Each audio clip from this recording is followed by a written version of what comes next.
Hello, followers. Before we begin, be warned that this story depicts scenes and scenarios of which may be disturbing to some viewers, including a scene involving sexual assault.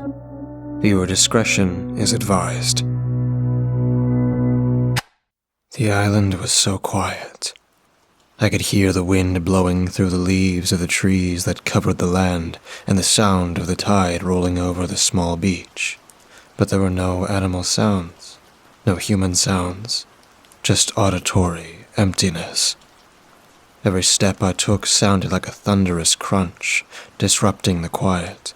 It reminded me of being at a funeral. There's no rule against functioning at a regular volume, but there's the presence in the air that seems to mute sounds, leaving you with the feeling of being inappropriate if you speak above a whisper.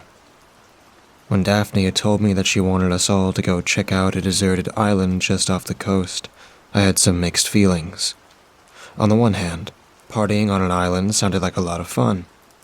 On the other, probably a great place to get tetanus.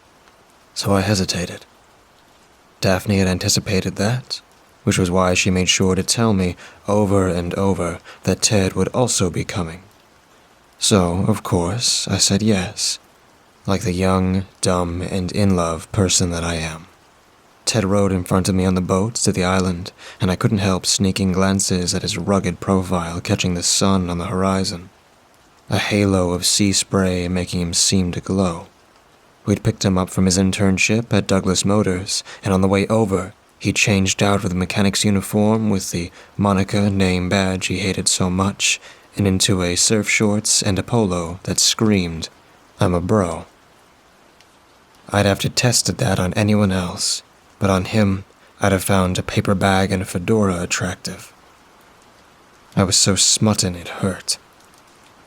Leo and George rode in the front of the boat, because, of course, they were sitting together. I try not to take my single lady angst out on everyone, but they were still giggly and always holding hands, and they just had their 1-year anniversary.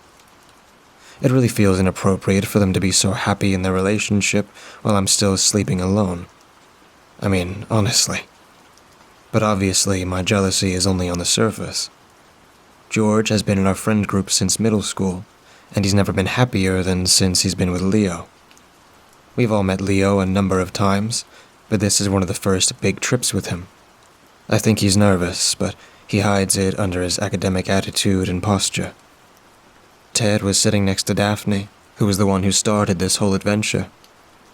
Daphne is working on her engineering degree and is super serious 90% of the time. Her lighter side comes out when it comes to going on crazy adventures. Exploring an abandoned island is so much up her alley. And I have to admit, we've been on some really cool trips that I wouldn't have gone on if she hadn't pushed me out of my comfort zone. She was a born leader and took the reins in a group without hesitation or disagreement. She was our benevolent ruler. I was sitting next to Sayel. Sayel and I are roommates. While I'm at school or internships all day, she works from home during the day and takes care of our dog, Thaddeus. A weird name for a dog, I know. Sayel works at the local strip club Thursday, Friday, and Saturday nights, and manages her OnlyFans page the rest of the time. I didn't realize indie porn was an industry before I met Sayel, but she has a great head for business and is more financially stable than I am. More than I ever will be with the student loan debts I'm carrying. I love makeup, but this time at school for makeup artistry is really going to need to pay off well in the future if I'm going to survive when the student loan people come knocking. The boat ride was pretty short. About half an hour on an old speedboat we had rented for the day. Daphne kept looking at me and nodding in Ted's direction, desperate for me to finally make a move, but it was hard to do too much chatting over the engine noise. It wouldn't land quite the same if I screamed, "I like you, Ted," with an undertone of diesel engine. I was biding my time, and was totally not stalling at all. There was a small dock on the island, but it looked half rotted away. We tied the boat to it before very gingerly climbing onto the dock and walking over to the island, one at a time. I slipped, clambering onto the dock, and Ted caught me by the arm. We paused for a second like that, looking at each other. and it made the whole trip worthwhile. You gonna get over to the island so I can get out of this boat?" he said. "Oh, yeah, going," I said, all in one breath. I scrambled down the dock and onto the island. Besides being crazy quiet, the island was an awesome picnic spot.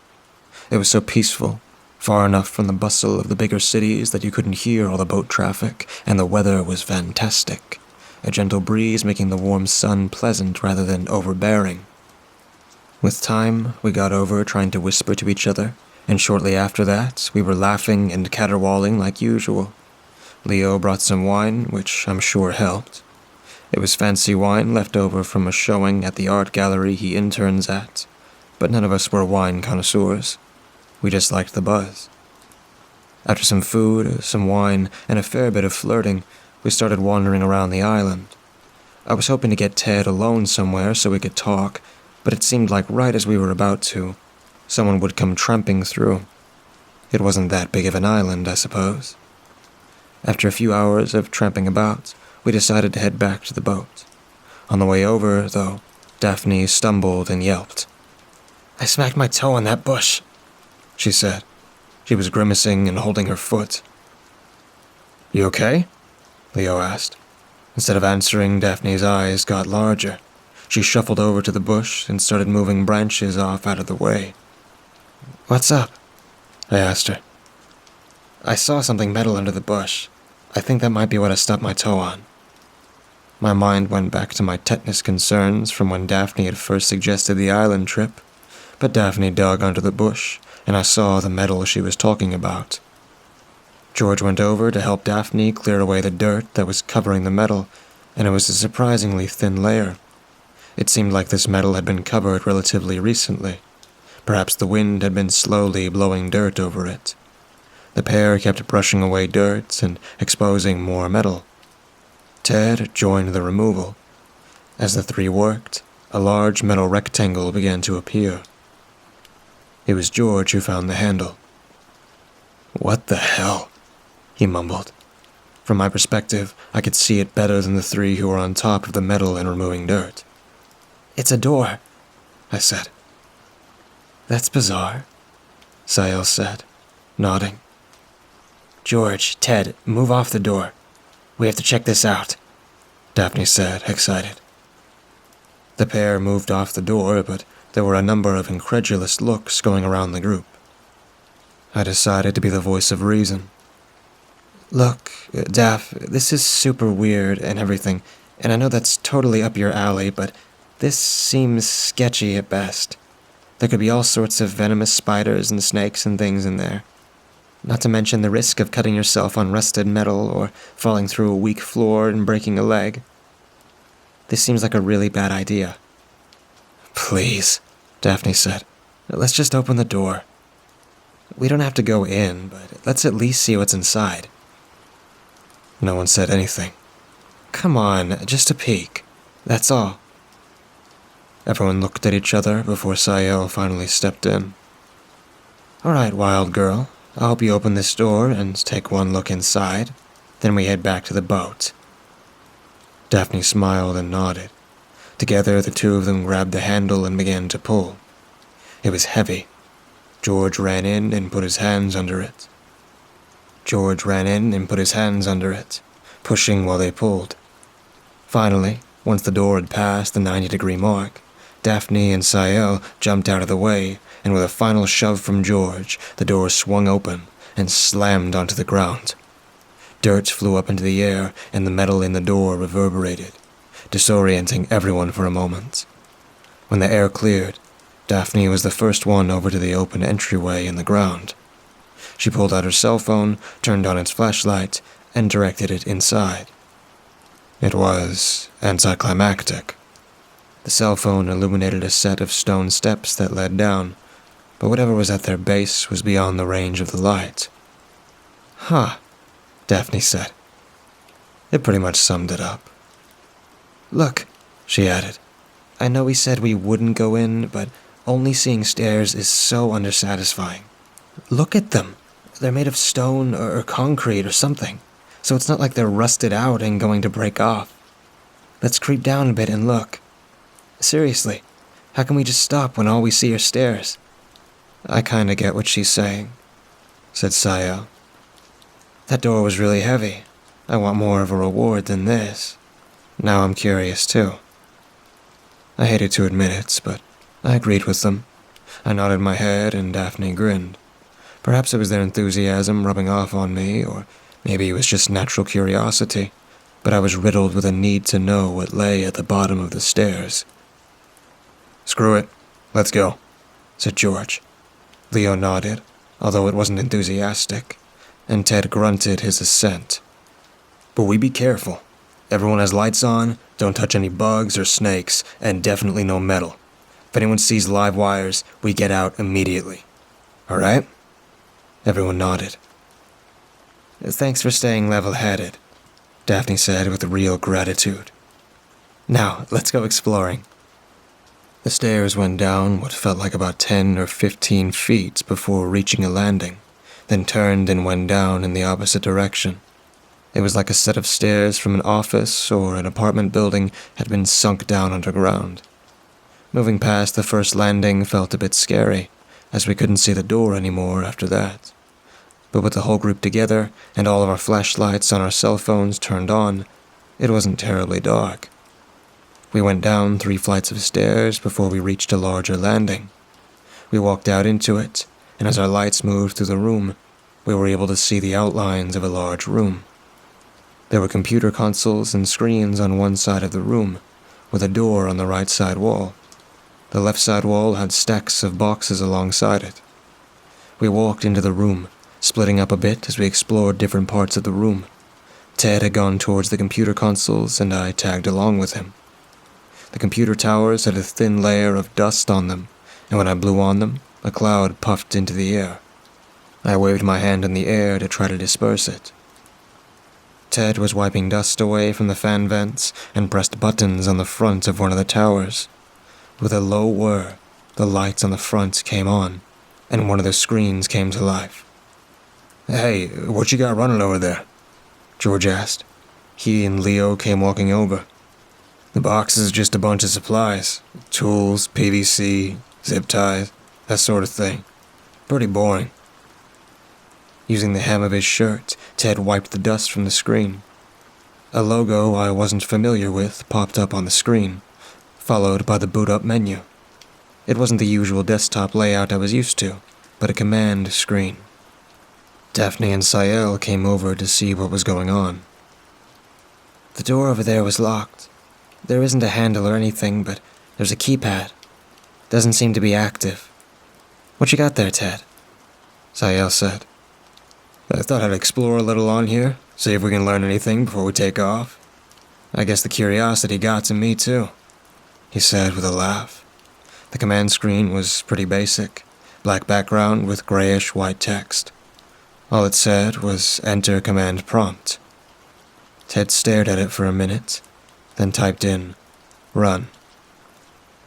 A string of text ran down the screen faster than the human eye could follow. Tons of subcommands and file destinations flew by. As the process continued, the lights in the room kicked on. A fan in the corner of the room started to slowly oscillate, and the other screens flickered on, showing camera images of empty gray concrete rooms. A creaking sound came from the stairwell, and everyone turned around to look at it. What's that? Asked Leo. There came a massive metallic thud. Was that the door? Sael yelled. Stay here, I'll go check it out, George said, running off. Not without me, Leo added, already following him. The pair took off up the stairs. I was looking around the room again, taking in all the details now that they had been fully illuminated, when I noticed a single string of words had appeared on the screen. I nudged Ted, who was still standing next to me, and pointed to the words.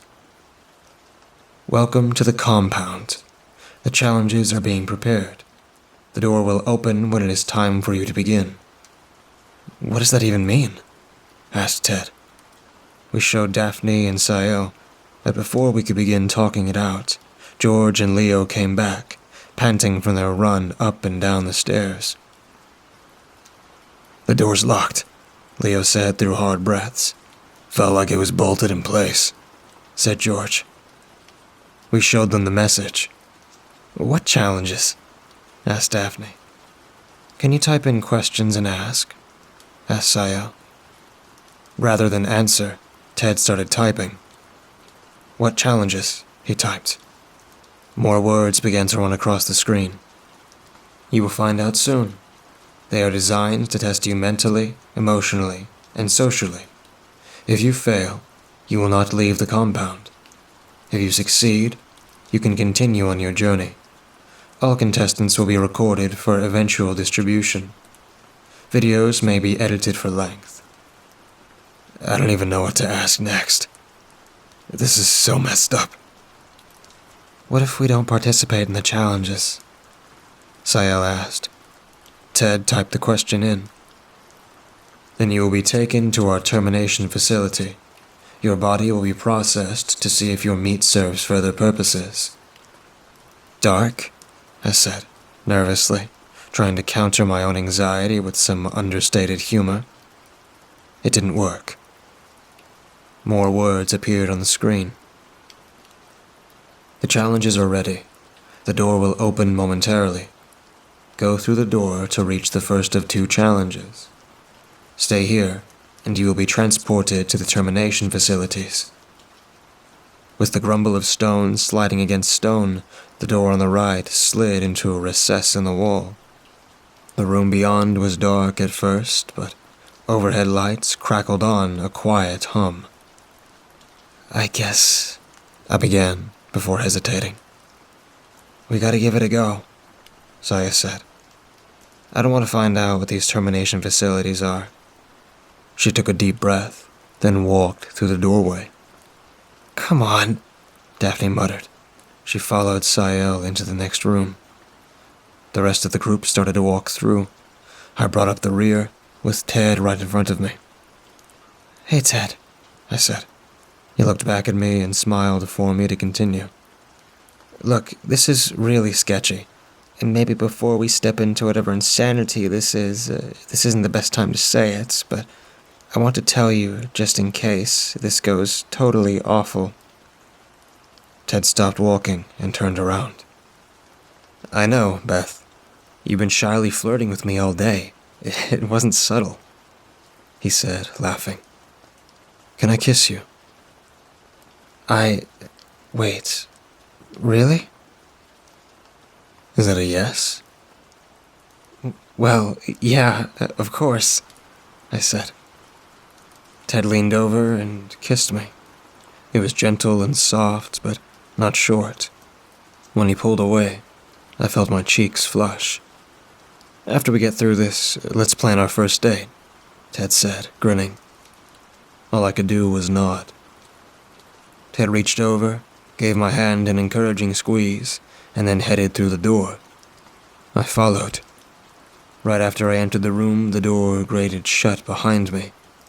Inside the room, there were 6 seats set in front of 6 monitors. The only available one was on the far left, next to Daphne. Everyone else was already sitting, except Ted, who was headed to the seat between Leo and Sael. I sat down, and Daphne leaned over to me. I'm so scared, I think I might lose it if something startles me.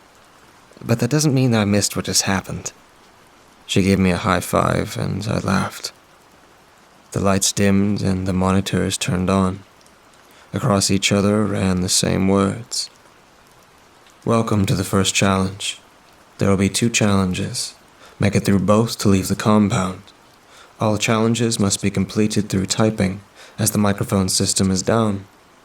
This first challenge is called Truth or Dare. You must select either Truth or Dare on your screen by typing in the word. If you select Truth, you will be asked a question. If our scan of all your records determines you are lying, you will be sent to the termination facilities. If you select Dare, you will be given a task.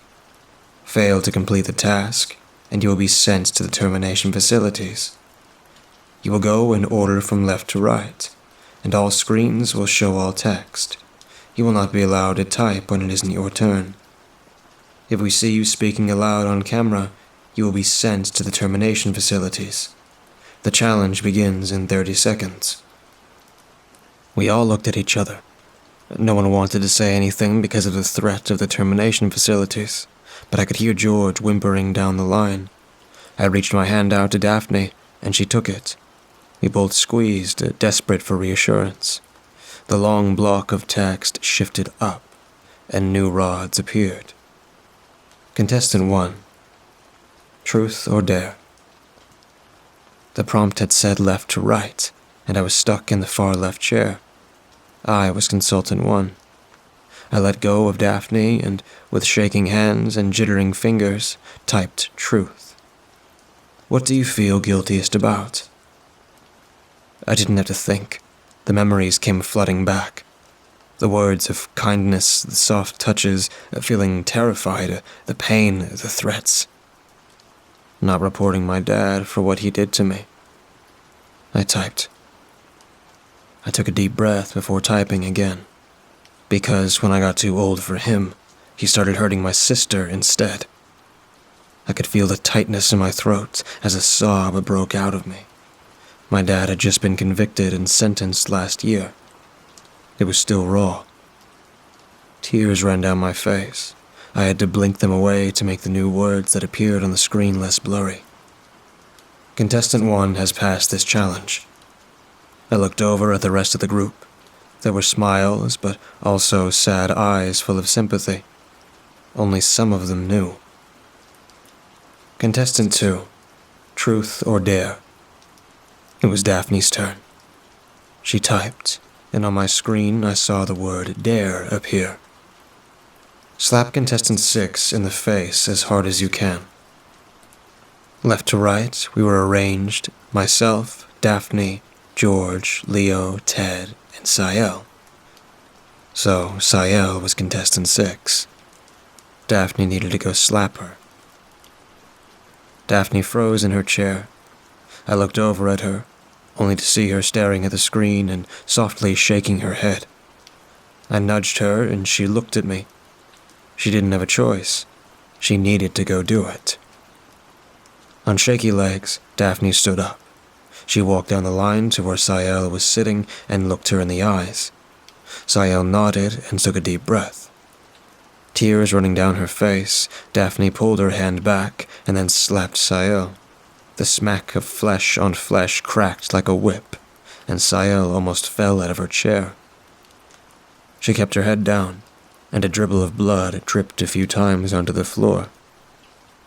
Daphne didn't move, just stared at Sayel. Slowly, Sayel rightened herself and sat back. There was a red handprint on her face, and her lip was split, still oozing blood. Her eyes were full of tears. Daphne broke. It seemed that she couldn't stop herself. "I'm so sorry," she wailed, hugging her. I could hear Ted and Leo shushing her, but it was too late. Hopefully whoever was watching this had missed the slip-up. Daphne squeezed Sayel one last time, then went back to her chair. New words streamed onto the screen. Contestant 2 has completed this challenge. I breathed a sigh of relief until more words appeared. Contestant 2 has violated the no speaking rules and will be sent to the termination facilities. I looked over at Daphne and she looked back at me, terrified. There was a strained silence. I started to reach over to her. There was a roar like a giant vacuum. Suddenly, Daphne was gone. A hole had opened up beneath her chair, and a great jet of air sucked Daphne and her chair straight down into it. I heard her scream piercing the roar of rushing air until it was cut off by a panel sliding in place over the hole. George, seated on the other side of Daphne, screamed her name and jumped as if he was trying to catch her before she was sucked down, but it was far too late. He landed with a thump on the covered hole. The cover quickly opened again, and with a roar, George was sucked into the hole as well. I saw Leo jump up, but Ted tackled him and wrapped both hands over his mouth, holding in his scream. The cover of the hole slid shut again. Leo stopped struggling and patted Ted's arm. He let go and they both went back to their seats. I was in shock. 2 of my friends had just been ripped away from me in a matter of seconds. I saw movements out of the corner of my eyes and turned to look. There was more words on the screen. Contestant 3 has violated the no speaking rules and will be sent to the termination facilities. I could hear Leo moan, but he didn't say anything. Contestant 4, truth or dare. Contestant 3 had been George, who wasn't here to participate. Contestant 4 was Leo. How was Leo going to get through this without breaking down, with his boyfriends taken away like that? I saw him sob as he reached out to type. Truth. How many times did you cheat on your boyfriend? Leo gasped and began sobbing. He cried and cried, while Ted did his best to calm him down. Finally, Leo reached out his hands and typed. Once. Why? I was scared. George is the first man I've dated. I came out to my family and my friends. They told me I was living in a sinful life. My spirituality has always meant so much to me. And here were the people who helped support me in my beliefs, telling me I was going to hell for being with a man. I was so terrified, because I couldn't win. I came out after I'd been with George for 6 months. I knew I loved him. I was horrified to live a life without him, but I was also terrified of hell. So when one of my friends kept pushing at me one night, telling me if I just had sex with a woman who knew how to give a man the night of his life, I'd realize what I was missing. I did it. I had sex with her. I was almost hoping she was right, that we'd screw and I'd realize I loved women and wouldn't go to hell. But I cried the entire time we were together. I hated it. It felt wrong. I never told George. I didn't want him to hate me. Contestant 4 has completed this challenge. Leo kept sobbing. Contestant 5, truth or dare.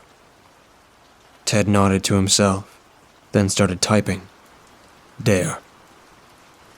Break Contestant 4's fingers. I watched Ted's face. His eyes were huge. He slowly turned and looked at Leo. I could see Ted shaking his head. Leo took a deep breath and nodded, holding out his hand.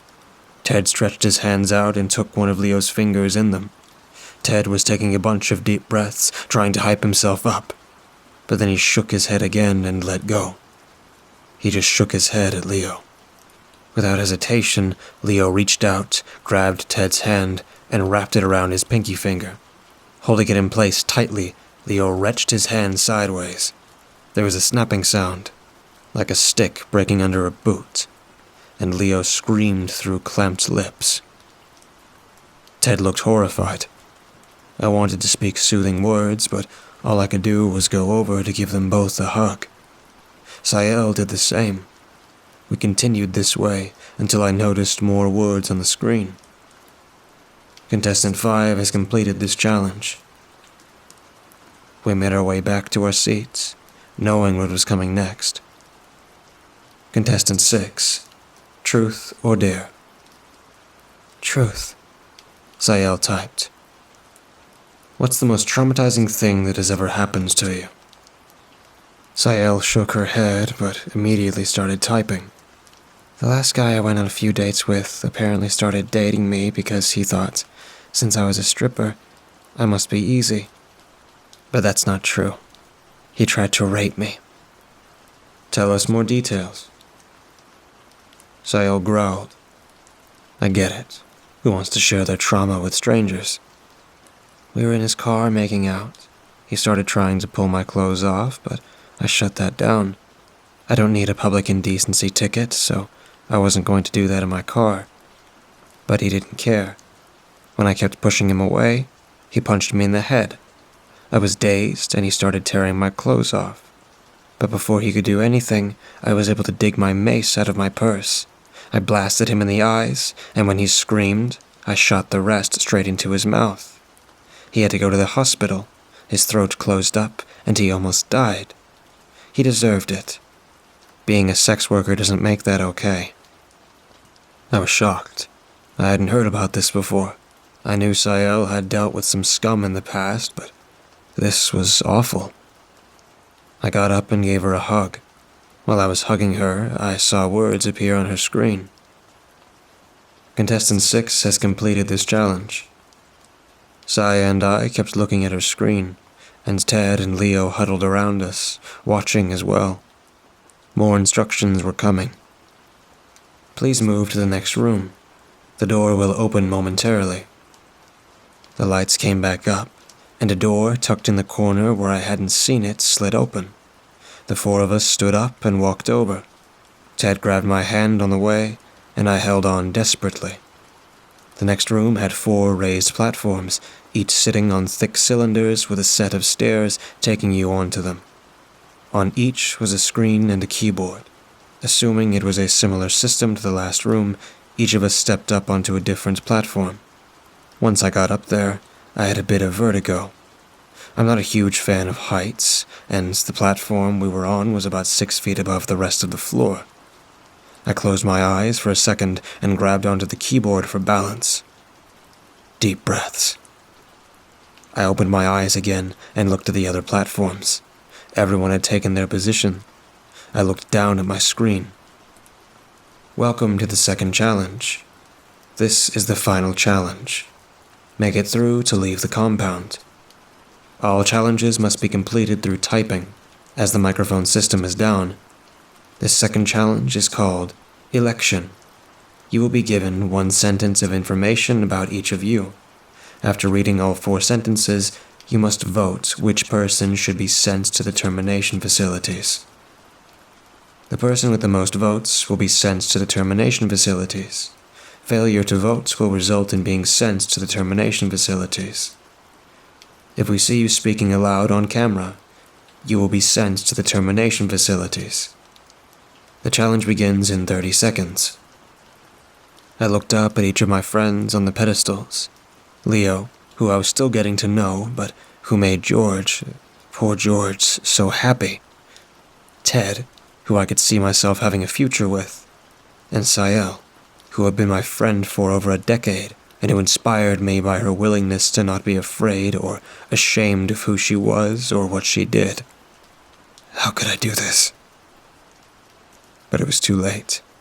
The sentences were appearing on my screen. Someone, A, stole $100 from a friend. Someone, B, kissed their best friend's dad. Someone, C, cheated on a final exam and let someone else get expelled for it. Someone, D, left someone bleeding in an alley. You have 15 seconds to vote. I glanced up in shock. 15 seconds. These were my friends. I knew I was someone B. It was an awkward thing where I wasn't paying attention, though I was standing next to my then-boyfriend and kissed him, only to realize it was my boyfriend's dad, who was also his sister's dad, obviously. And his sister was my best friend at the time. Were all the rest of these like that too? Misunderstandings. I didn't have time to debate. At least 8 seconds have to have passed. I scanned the sentences again. Bleeding in an alley seemed worse. I typed in D. A few seconds later, there was a ding. More words appeared on the screen. Voting is now closed. Someone C did not vote and will be sent to the termination facilities. There was the roar of air again. I looked up at my friends just in time to see the platform below Sael open up. She was sucked down and the platform closed again. She hadn't even screamed. Sael hadn't voted. Now I felt like a coward, voting for one of my friends to die. More text on the screen. Someone D received the most votes. Someone D will be sent to the termination facilities. No, wait, please, it wasn't like that. Leo screamed. He tried to run off his platform, but before he could, it opened up and sucked him down. It was just me and Ted. I started to leave my platform, but I saw Ted shaking his head and pointing at the screen. I looked over at it. One final round of election. Someone A stole $100 from a friend. Someone B kissed their best friend's dad. You have 15 seconds to vote. I looked up at Ted. He smiled at me and nodded. Then he put his hands down to his sides. Ted wasn't going to vote. I wasn't really surprised. He had always been so selfless. But I was scared. I typed in someone A. I didn't look up. I knew I wouldn't be able to bear the hurt on Ted's face. There was a ding. Voting is now closed. Someone A received the most votes. Someone A will be sent to the termination facilities. I couldn't help it. I looked up. Ted was crying. He looked at me and waved. And then he was sucked down and disappeared from my sight. I started sobbing, but through my tears I could see more words on the screen. Congratulations. You have made it through the challenges. You are welcome to leave. Before you do, know that we have all your information. If you tell anyone about what happened, we will kill your entire family.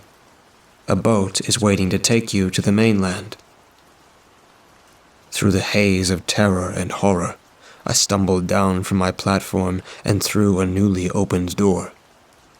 At the beach, there was a fancy-looking boat with an enclosed cabin. I got on and tried the cabin door, but it was locked.